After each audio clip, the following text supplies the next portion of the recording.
Princess Lysera's claws tapped nervously against the armrest of her transport pod as it glided toward the massive Terran Alliance warship. Every nerve in her body screamed to flee.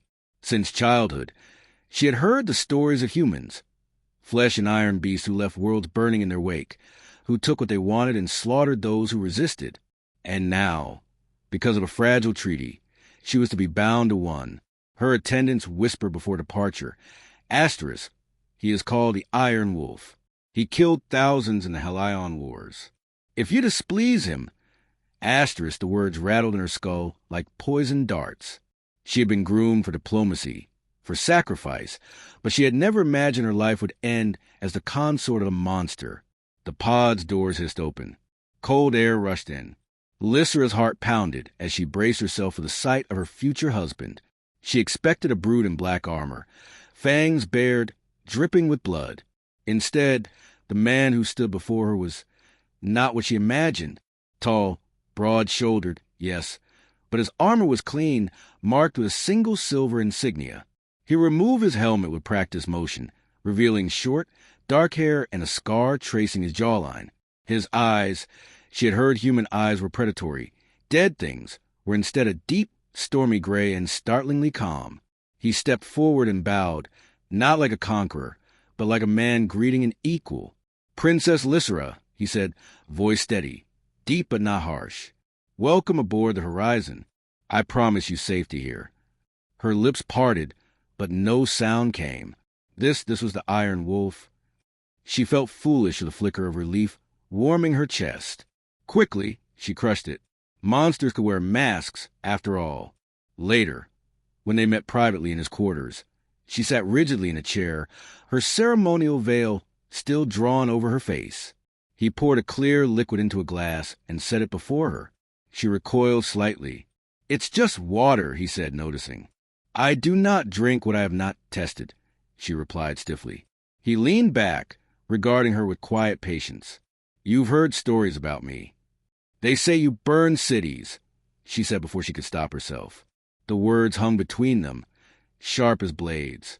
His gaze darkened, but not with anger, more like weariness. "I defended my people," he said at last. "War twists everything it touches, especially the truth." She wanted to argue, to insist he was a beast her advisors had warned of, but he didn't press her. Instead, he asked, "What food do you miss most from home?" The question caught her off guard. "What?" "Something from your world," he said. "We have an extensive galley. Maybe I can have the chefs prepare it." Her throat tightened. She had expected demands, threats, perhaps even ownership. Instead, this human, the so-called Iron Wolf, wanted to know what she missed. She said nothing, but the cracks in her fear widened just a little. That night, while walking to the ship's corridor to return to her quarters, a sudden gravity malfunction jolted the entire deck. The floor dropped from beneath her. She cried out as she tumbled, only to be caught, firm and steady, by strong arms. She looked up and found Elias, Commander Elias Vance, her betrothed, holding her effortlessly. His eyes searched her face with concern. "Are you hurt?"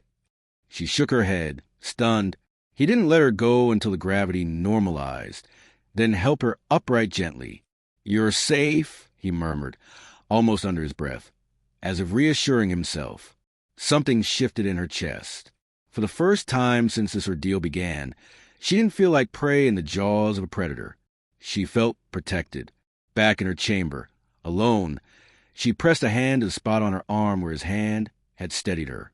Her claws no longer trembled. "Maybe," she whispered to the empty room, "I was wrong." The wedding came a few days later. The ceremony was simple by her people's standards, but meaningful. Two cultures uniting in fragile hope.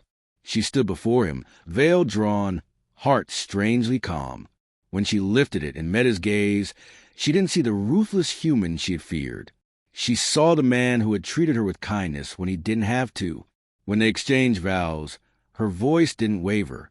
As the ceremony ended, she leaned closer to him and whispered, "I thought I was giving my life away." He glanced at her, a faint smile tugging at his scarred lips. "And now," she breathed, surprised at herself with the truth, I think I'm starting it.